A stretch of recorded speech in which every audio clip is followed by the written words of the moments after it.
성경 공독합니다. 요한복음 1장 29절부터 34절의 말씀 교독합니다. 이튿날 요한이 예수께서 자기에게 나오심을 보고 이르되 보라, 사형죄를 지고 가는 하나님의 어린 양 이로다. 내가 전에 말하기를 내 뒤에 오는 사람이 있는데 나보다 앞선 것은 그가 나보다 먼저 계심이라. 이것이 이 사람을 가리킵니다. 나도 그를 알지 못하였으나 내가 와서 물로 세례를 베푸는 것은 그를 이스라엘에 나타내려 함이라 하니라. 요한이 또 증언하여 이르되 내가 꿈에 성령이 비둘기같이 하늘로부터 내려와서 그의 위에 머물렀더라. 나도 그를 알지 못하였으나 나를 보내어 물로 세례를 베풀라 하신 그이가 나에게 말씀하시되 성령이 내려서 누구 위에든지 머무는 것을 보거든 그가 곧 성령으로 세례를 베푸는 이인 줄 알라 하셨기에 내가 보고 그가 하나님의 아들이심을 증언하노라 하니라. 아멘. 요한의 증언이죠. 요한이 지금 예수 그리스도의 증언이 분명히 말씀하고 있는 것처럼 세례 요한이 예수님에 대한 증언 중에 한 가지는 하나님의 어린 양이다 라는 거예요. 또 한 가지는 성령으로 세례를 베푸실 분이다 라고 증언하는 거예요. 이 두 가지가 요한이 전하는 복음의 핵심입니다. 그 복음의 중심엔 예수 그리스도가 계십니다. 그분이 복음입니다. 그러면 이제 그가 복음을 전하는데 이것이 이튿날이 지금 3번 반복되잖아요. 근데 똑같은 날 같아요 보니까. 요한이 예수께서 자기에게 나오심을 보고 이르되 보라, 사형죄를 지고 가는 하나님의 어린 양 이로다. 이렇게 이야기하고 있죠. 사형죄를 지고 가는 하나님의 어린 양으로 예수님이 보내심을 받으셔서 오신 거죠. 그러니까 그 사형죄를 지고 가는 어린 양의 이제 이 어린 양이라는 존재는 제사에 필요한 제물에 관련된 분입니다. 그래서 사형죄를 지고 제물로 드려져서 그로 인해서 세상의 죄가 다 짊어져지는 그러한 제사를 드릴 분이라는 거죠. 여러분 얼마나 중요한 일인지 몰라요. 이것이 왜 중요하냐? 이것은 첫째로는 제사 제도를 완전하게 폐하게 하는 십자가의 죽으심을 가리키고 있습니다. 왜? 제사는 죄 범죄한 거, 율법을 어긴 거, 여러 가지 모양으로 범죄한 것을 다 속죄를 받아야 하잖아요. 그 속죄를 드리는 것이 제사제도였는데 그 제사도를 십자가에서 완성을 시킨 거죠. 그것이 하나가 이루어지는 거예요.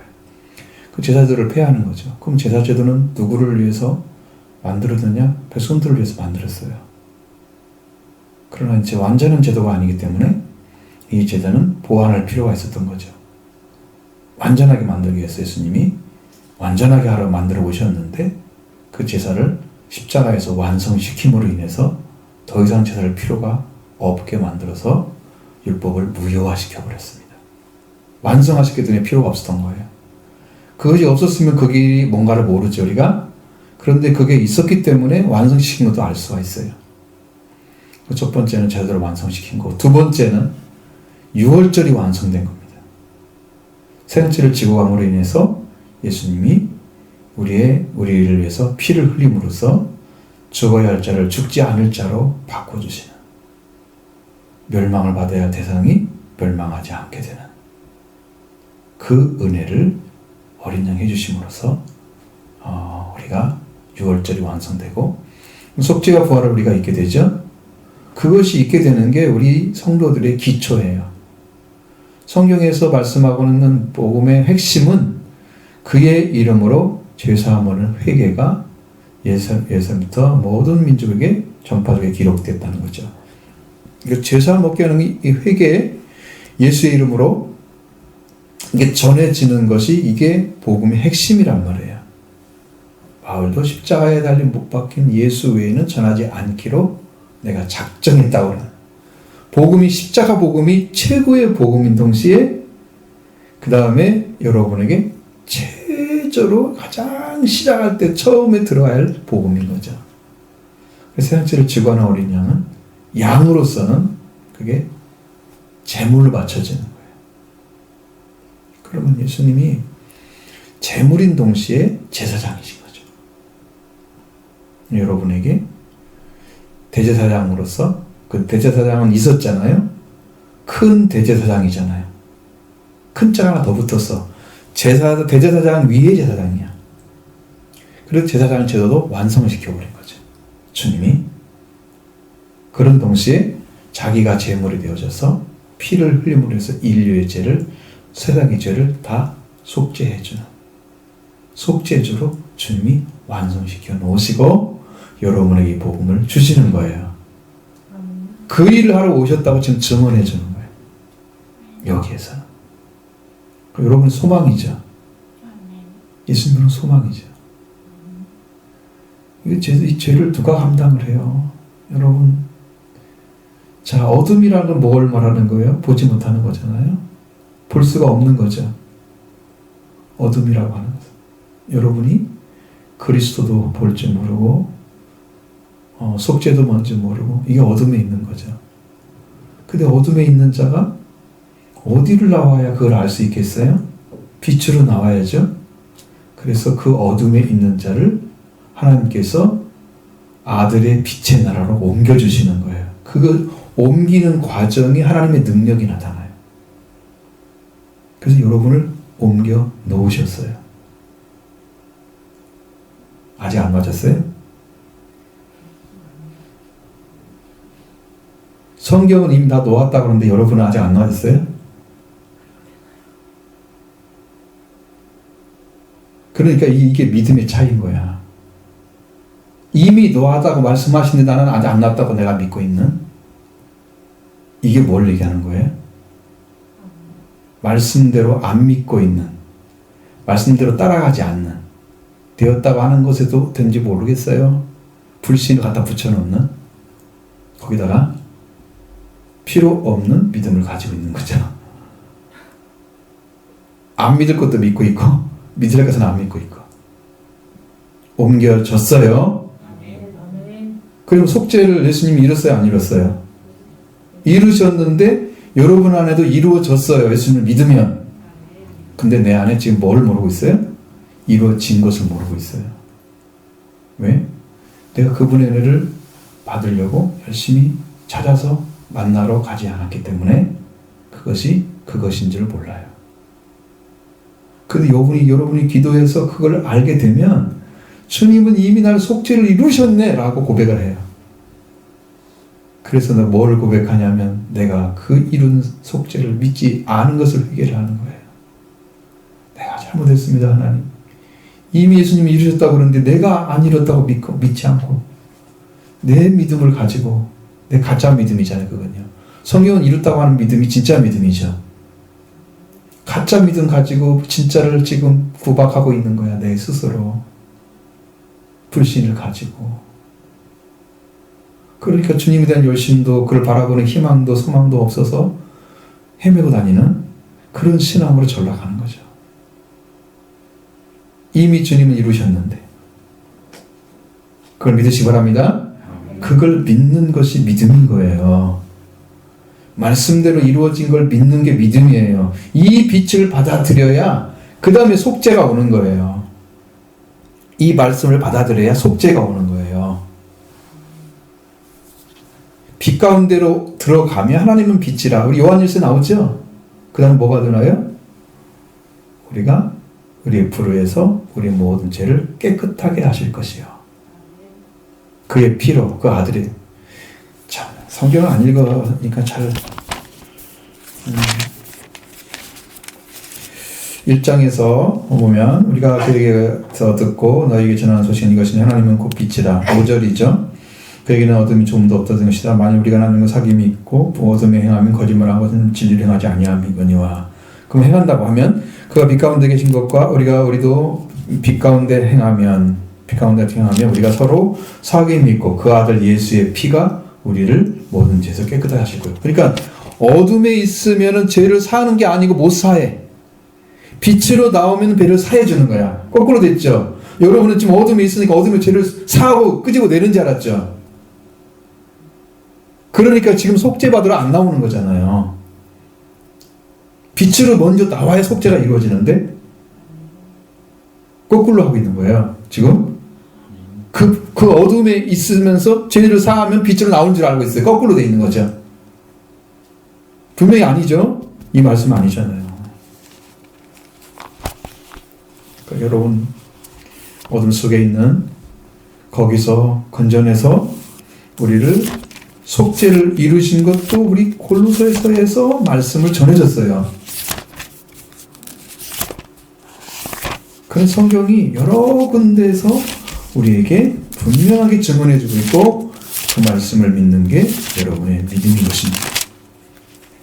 그게 우리가 믿어야 할 말씀인 거죠. 자, 1장 12절에 우리로 하여금 빛 가운데 성도의 기쁨을 얻게 하여 원하고 여기 13절에 그가 우리를 흑암의 권세에서 건져내사 그의 사랑의 나라로 옮기셨으니 그 아들 안에서 우리가 성령과 제사를 받았도다. 그렇죠? 빛 가운데로 옮기셨다 그랬죠. 자, 그 옮기시는 과정에서 어둠에서 흑암이죠. 아주 짙은 어둠이 흑암이잖아요. 흑암에서 빛의 아들의 사랑의 아들의 나라로 옮겨주셨는데 그 옮기신 것이 뭐가 있다고요? 그 아들 안에서 우리가 속량을 받게 됩니다. 그 죄사함을 얻는 거죠. 거기서 죄사함은 거기서 오는 거예요. 옮겼을 때 오는 거예요. 어둠에 있을 때 오는 게 아니에요. 그러니까 여러분 그걸 믿으셔야 돼요. 하나님이 그 과정에 역사를 하셔서 그 과정 속에서 은혜를 베풀어 주시는 거예요. 나를 옮겼을 때 그 말씀을 듣고 그 말씀을 의지하고 하나님 이겁니다. 나를 도와주시라고 이 죄 가운데 있는 데를 도와주시라고 간절히 갔을 때 옮겨주면서 죄사함이 오는 거죠. 어둠에 딱 있는데 그 어둠에 떠서 죄를 사하고 그 다음에 건져내는 아니에요. 그렇게 할 수 없어요. 여러분 이렇게 믿으셔야 돼요. 빛의 나라로 옮겨주시면서 그 빛을 향해서 오니까 이제는 죄사함 얻게 되는 거죠. 그 아들 예수의 피가 우리를 모든 불에서 깨끗하게 하실 것이요. 그렇게 이룰 줄 믿습니다. 그래서 세상지를 치고는 하나님의 어린 양, 그것도 누구의 어린 양이? 하나님의 어린 양이에요. 여러분 세상에 있는 재물들은요 전부 우리가 선별해서 바치라고 그랬어요. 흠없는 일련된 수컷으로 바쳐라. 우리가 선별하는 거예요. 하나님이 흠없는 수컷 이거 일련된 거네. 그게 왕이 아니고 우리가 하는 거예요. 그때 제사는. 근데 여기는 하나님이 하신 거예요. 그 어린 양이. 그럼 누가 준비했어요? 우리 제사를 위해서? 우리 속죄를 위해서? 하나님이 준비하신 어린 양이에요. 그래서 그 양을 준비해 주셨기 때문에 우리가 구원을 받게 되는 거죠. 제사함을 받게 되는 거죠. 우리가 준비한 재물은 거기까지 못 가요. 왜? 그게 율법에 담은 거니까. 그래서 상처를 치고는 하나님의 어린 양이 오셨어요. 내가 전에 말을 내 뒤에 오는 사람이 있는데 나보다 앞선 것은 그가 나보다 먼저 계심이라. 선제하신 예수 그리스도 먼저 계심이라 한 것이 이 사람을 가리킨 거다. 그게 어디 나와요?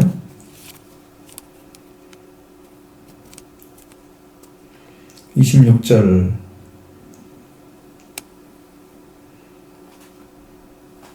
자, 요한이 답하여 이르되 나는 물로 세례를 베풀거니와 너희 가운데 너희가 알지 못한 한 사람이 섰으니 내 뒤에 오시는 그이라 하는. 그렇죠? 이분이 누구라고 얘기했죠. 그냥 그렇게 그 내 뒤에 오시는 분이라고 말씀하셨는데 바로 내 뒤에 오시는 분이 나보다 앞섰다고 하는 얘기를 또 하면서 이게 이분이야 라고 이제 예수님을 지목한 거예요. 정확하게. 그냥 보면서 증거하는 거잖아, 예수님을. 자기의 나와 오심을 보고 증거했죠. 그래서 예언자 중에 가장 큰 자가 세례 요한인 거예요. 왜? 구원자가 직접 있는 그분을 가리켜서. 구약의 예언들은 오실 거야, 메시아가 오셔서 구원할 거야 라고 계속 얘기를 했는데 그분은 보고한 게 아니야. 한 번도 본 사람이 없어. 그런데 여기는 요한은 보고하는 마지막 선지자. 그래서 큰 자인 거예요. 보고했기 때문에. 메시아를 직접 만났어요.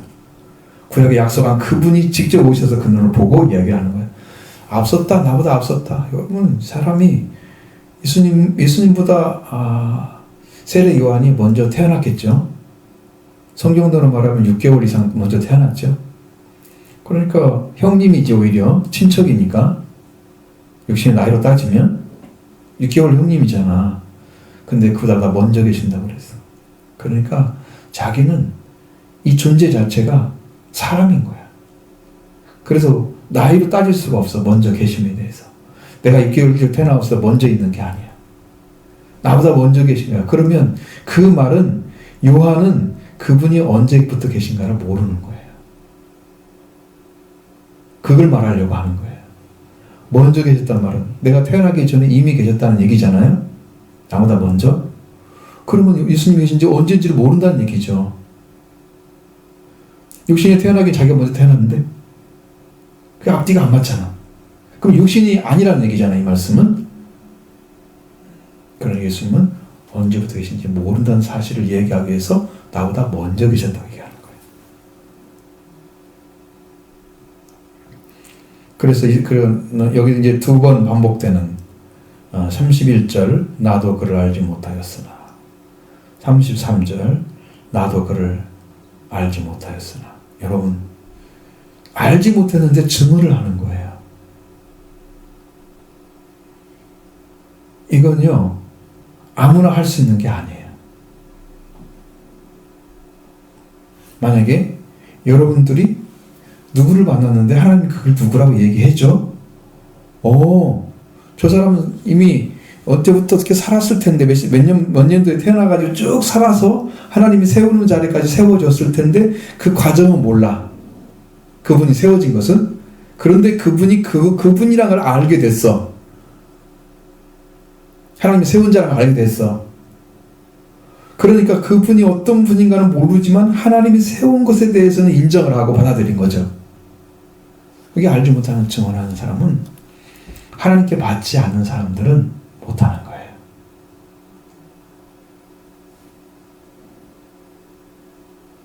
여러분도 그렇게 해서 제가 말씀드렸잖아요. 기도해보라고. 근데 어떤 일을 위해서 세웠는가를 기도를 해봐야 되는 거예요. 이 교회가 무엇에 쓰임받아야 되는지를 기도해봐야 되는 거예요. 두 가지를 기도하셔야 됩니다. 그래서 여러분이 사명자가 되셔야 됩니다. 하나님의 동역자로 세움받으셔야 됩니다. 그렇게 가는 거예요. 그걸 여기 교회에 세운 것과 하나님이 나를 어떻게, 그러니까 그 목사님을 어떻게 사용하실지를 모른다고 하면 내가 어떻게 동역할지를 모르는 거죠. 어떤 위치에 서야 되는지를 모르는 거잖아요. 그러면 나와 이 일에 대해서 동역자가 될 수가 없는 거예요. 그걸 확실하게 알고 있으면 내가 어떻게 서포트를 해야 되는가를 아는 거잖아요. 그럼 동역자 될 수 있죠. 그래서 기도를 해보라고 말씀드린 거고, 그거를 여러분 충실하게 이해하기 바랍니다. 그렇게 하셔야 됩니다. 알지 못했는데 전하는 거예요. 봐. 내가 그를 알지 못해서 내가 와서 물로 세례를 베푸는 것은 그를 이스라엘에 나타내려 함이냐. 세례 요한의 가장 중요한 것은 예수님을 나타내는 거예요. 이스라엘에. 저분이 하나님이 약속한 그분이야. 이렇게 전해주는 거예요. 그러면 이제 중요한 것은 뭐예요? 그를 만나러 온 사람들이 하나님께서 약속하신 그 오실 자가 바로 당신이 말한 그분이야? 이렇게 연결이 되면 예수를 믿게 돼서 하나님이 약속하신 말씀대로 메시아를 통해서 구원하는 역사가 일어나게 되는 거죠. 그걸 위해서 세례 요한이 계속 나타내야 되는 거예요. 예? 이스라엘 사람들은 메시아 사상이 있잖아요. 전통적으로 메시아가 와서 구원할 거라는 걸 알고 있었단 말이에요. 그 온다는 사람이 저분이야? 라고 세례요한이 얘기했을 때 그것이 믿어지면 그분한테 가서 속죄를 받고, 그래서 영적인 나라가, 하나님의 거룩한 나라가 세워지기 시작한 거죠. 이것이 이 세례 요한이 해야 될, 세례 베푸는데 해야 될 일이에요. 자기를 나타내는 게 목적이 아니에요. 그는 빛이 아닌 빛에 대해서 증거하는 자라. 빛이 아니기 때문에 전하면 안 돼. 자기를 나타내면 안 되죠. 오직 하나님과 하나님 말씀과 그리고 예수 그리스도 하나님 보내신 자, 그를 전하는 게 목적이에요. 오늘 우리도 예수를 전하는 게 목적이에요.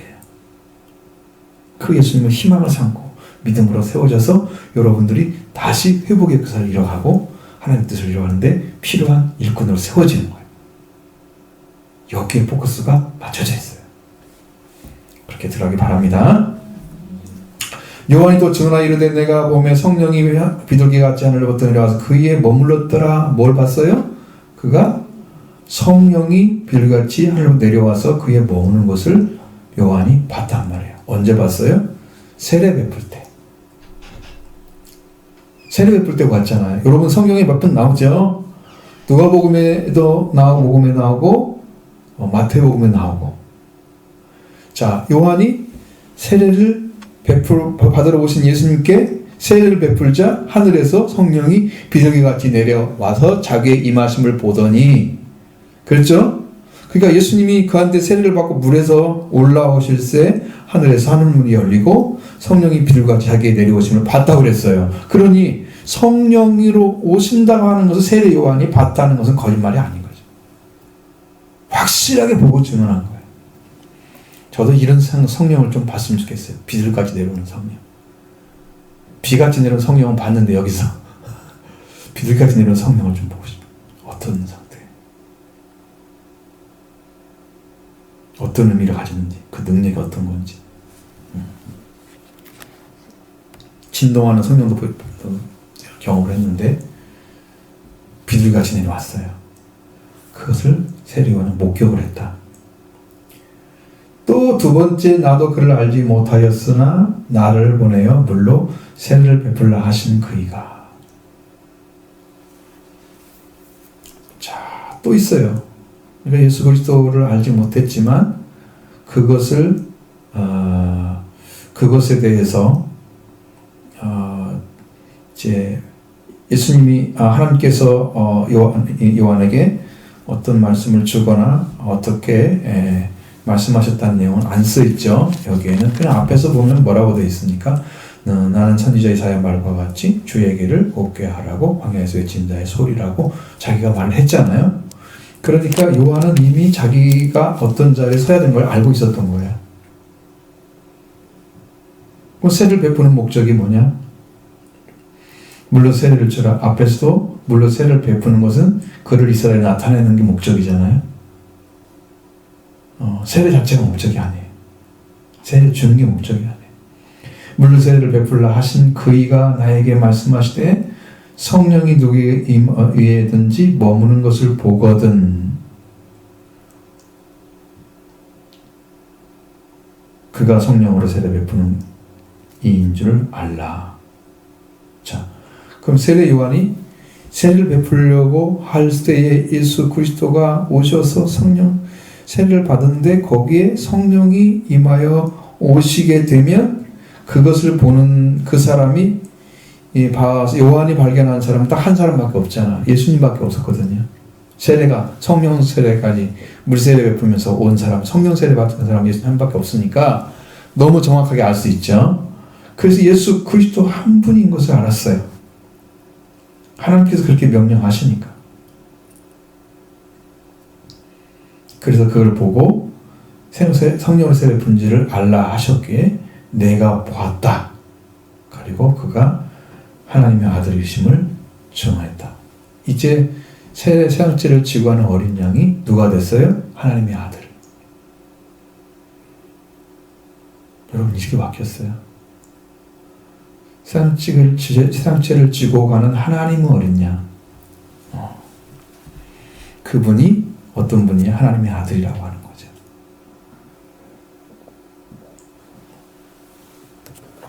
이렇게 명확하게 성경이 증거해주는 이유는 여러분이 그것을 믿고 그분인 것을 알고 여러분도 그분을 통해서 이루어져야 할 구원을 받기 위해서 주시는 거예요.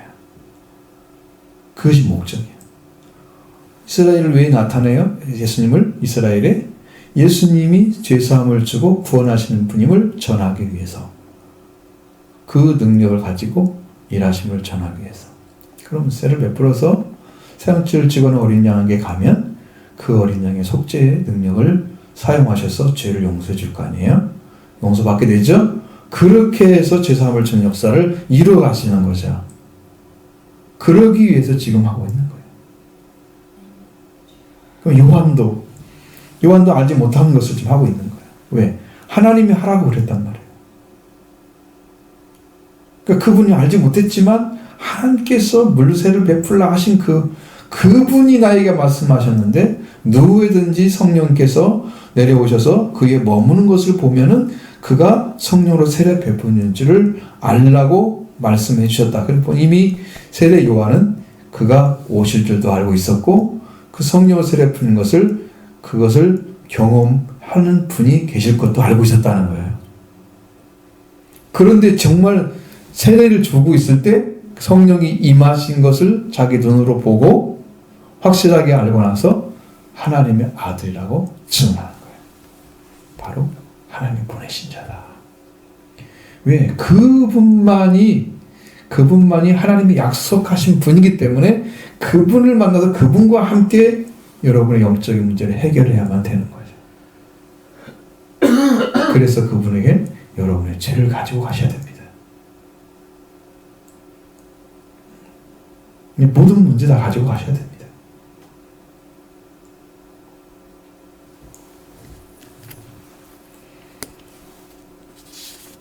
그러면 우리가 이게 정확하게 요한이 복음을 전한 예수 그리스도 생명의 주님이 여러분 심령 안에도 동일하게 임재하셔서 속죄를 주시고 또 성령으로 세례 주실 분이라고 약속했으니까 예수님의 성령을 받으시고 여기까지 가야 되는 거죠.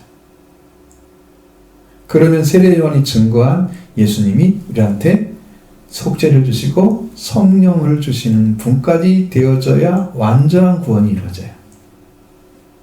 그래서 세례 요한이 전한 복음도 역시나 완전한 구원을 말하고 있는 거예요. 이게 중요한 핵심이에요. 그러면 이것이 이제 논리적으로 맞느냐? 아니고 실제적으로 맞습니다. 여러분 안에 이루어질 것입니다. 오셔서 이루어질 것입니다. 이미 오셔서 말씀해 주셨고 말씀해 주신 것이 이루어졌습니다. 그것이 여러분의 믿음인 거죠. 그렇게 믿고 그리스도 앞에 하나님 앞에 엎드려 보세요. 그렇게 해서 여러분이 그 구원이 안에 오셨음을 확신하시게 되시면서 여러분의 영적인 부분이 개발되기 시작합니다. 우리가 영적으로 왜 잘 모르고 깊이 못 들어가고 이해력이 떨어지느냐? 그러면 이 죄사함이 안 되기 때문이에요. 죄사함이 안 되면 영적인 부분이 안 닿아요. 성령이 와서 말씀하셔도 내가 이해를 못해요. 성령으로 밝게 말씀하셨어요. 그래도 성령으로 하신 말씀은 내가 몰라요. 내가 이해력이 개발이 안 됐어요. 왜? 나는 영적인 것을 모르고 혼적인 것만 아는 거지. 하나님 관계 안에서 성령이 말씀하신 것과 관계 맺지 못했다는 거예요. 뭐가 없어서 그럴까요? 죄사함이 없기 때문에 거룩한 영이 역사할 수가 없어서 그런 거예요. 그러면 여러분은 죄사함을 주신 걸 믿으셔야 됩니다. 왜? 그것은 성경의 약속이기 때문에. 그러니까 성경대로 믿는 사람들은 이것을 이루어가시는 과정을 내가 하지 않아요. 이미 이루어진 걸 그대로 받아들이면서 하나님 관계에서 그걸 찾아가요. 그럼 제자들에게도 이런 말씀 드렸잖아요. 제자들이 언제 제사를 받았어요? 소자가 제사를 받으니라 그렇게 중풍풍정에 말씀하신 것처럼 제자들에게 제사를 받았다는 기록이 없단 말이죠. 그 죄사함이 이미 이루어졌다고 말씀하셨어요. 내가 너에게 준 말로 이미 깨끗해졌어 너희들은. 그러니 죄사함 받는 데가 언제예요? 없잖아요. 근데 죄사함이 이루어졌어요? 그러니까 어떤 사람들은 죄사함을 주는 게 어마어마한 은혜로 다가온 사람도 있고 어떤 사람은 죄를 사해 줬는데 하나님께서 증언해 주는 사람이 있어요. 그냥 너는 죄사함 받았지? 제자들처럼 너 말씀 죄사함 받았지? 그래서 내가 너 정말로 이미 깨끗해졌잖아. 내 안에 들어와도 돼? 나는 너 안에 있을 거야. 연합관계 만들어졌죠. 그냥 되는 사람도 있단 말이에요. 제자들 그런 문제가 없잖아요. 영적인 문제 있었으면 예수님이 가만 성령 받으라고 하겠어요? 안 됐죠. 그 다음에 죄사함이 있고요. 그 다음에 성령이 오시기 전에 부활의 주님을 만나시면 여러분이 이 이르기 열어집니다. 그러니까 주님으로 인해서 다 영적인 개발이 이루어지는 거예요. 이해력도 지력도 올라가요. 그래서 말씀의 깊이가 더 세워지는 거예요. 그러면 이제 성령께서 말씀하신 것처럼 성령 예수님께서 부활되신 예수님께서 말씀하신 것처럼 제자들에게 내가 성경의 시편과 모세의 이야기와 두루마리에 기록된 것과 시편과 선지자에 기록된 그 말 이루어져라 한 말씀이 이것이라 그러면서 자기를 보여주잖아요. 자, 영은 뼈가 있을 때 나는 영은 뼈가 없을 때 나는 뼈가 살 다 있다. 만져봐라. 그렇게 하시고 그들에게 마음을 열어서 성경을 깨닫게 하시고 부활의 주님이 만나지면 이제 영적인 눈이 열어지면서 이제 영적인 부활로 지각도 새로워집니다. 이력도 새롭게 해주십니다. 그 주님을 만나느냐 안 만나느냐 이게 아주 큰 차이가 나오는 거예요. 그러니까 여러분 주님이 이루신 것을 다 얻기를 원하시죠? 받기를 원하시죠? 그러면 더 주님을 만나기를 사모하시기 바랍니다. 사모함이 진실할 때 진실한 기도가 나와요. 기도 시간이 길다고 해서 그냥 맞는 게 아니에요. 많은 분들이 기도 시간이 내가 그런 말 들어봤어요. 기도원에 계신 분들은 하루에 8시간 기도한대. 그럼 어느 때는 환상도 보여주고 어쩌고 막 그런데 보니까 영적인 깊이가 없어요. 말 속에는 주님 만난 경험이 없는 거야. 그런 영적 조그만 그런 것들 자기를 경험한 것을 얘기하는 거야. 그게 8시간 기도한 사람이 기도를 많이 한다고요? 아니에요. 진정으로 속죄와 부활의 은혜를 입고 들어가지 않으면 그런 것들은 아무 의미가 없어요. 그래서 어디에 그치냐면 은사에 그치고 말아요. 근데 예수 그때 피를 통해서 들어간 분들은 성령까지 가잖아요. 거기에 신앙이 깊어지죠. 그래서 제 예수 그리스도를 만나게 되면 그 영적인 부분이 확 열리면서 그 다음에 영적인 부분이 오잖아요. 그럼 우리 이제 저 같은 경우는 어떤 선생님도 없잖아요. 제가 스스로 말씀 안에서 성령 안에서 자라가야만 되는 거예요. 스승이 있어서 막 알려주는 사람이 있으면 되는데 없어요. 그러니까 시행착오 있을 수 있죠. 근데 분명히 알 수 있는 한 가지가 있어요. 그건 뭐냐면 성장한다는 걸 알아요. 말씀이 금방금방 열려요. 저는 이 말씀이 이것밖에 몰랐는데 이렇게 막 열어져 있어요. 와, 이걸 어떻게 다 전하지?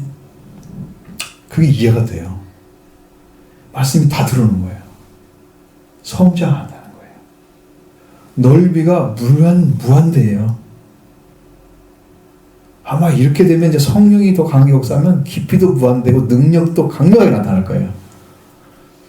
그렇게 되면 듣는 자들이 다 구원을 받게 됩니다. 왜? 말씀이 구원이니까. 말씀이 하나님의 능력을 운반해 오잖아요. 하나님의 능력을.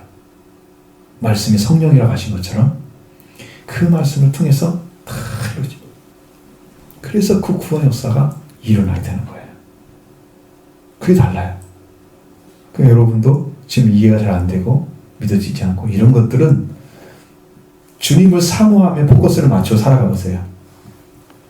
그렇게 되면 여러분 마음속에 뭔가는 계속 주님을 향해서 나가고 있어요. 깨달아지고 있어요.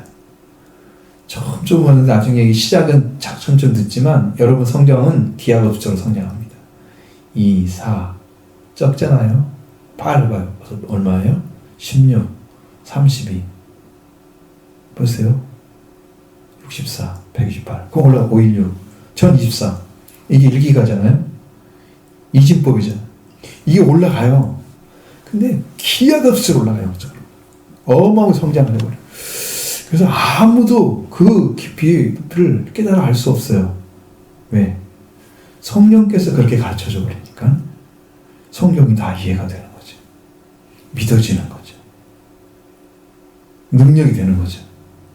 여러분에도 그렇게 될 것입니다. 그러니까 주님을 사모하는데 철저히 맞추고 예수 그리스도 출발해서 달려가는데 계속해서 변함없이 주님을 붙들고 있으면 주님이 일을 하실 것입니다. 네, 주님은 그걸 주러 오셨기 때문에. 그리고 여러분 심령에 같이 살아가기를 원하십니다. 아주 간절히 원하십니다. 주님께서 여러분 안에 심령에 들어오셔서 여러분과 함께 걷기를 원하십니다. 내가 주님 앞에 소극적인 거예요. 주님은 오시려고 하는데 내가 못 오게 하는 거지. 주님 난 잘 못 믿고요. 잘 몰라요. 그러니까 나중에 오세요. 아니 바로바로 응답하셔야 돼요. 문을 두드리면 주님 오시옵소서 하고 응답을 해야 되지. 나중에 오시라 하면 안 돼. 그렇게 믿으면 교만한 거예요.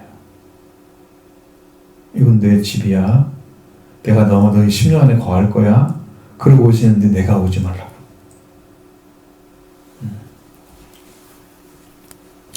그래서 우리가 믿어야 될 말씀은 바로 이렇게 영적으로 회복된 자리에서 그리스도와 함께 믿음의 생활을 살아가는 것, 그 은혜를 얻기 위해서 이렇게 여러분 낮은 자리에 서서 이 말씀에 순종해 드리면 주님이 이루어질 줄로 믿습니다.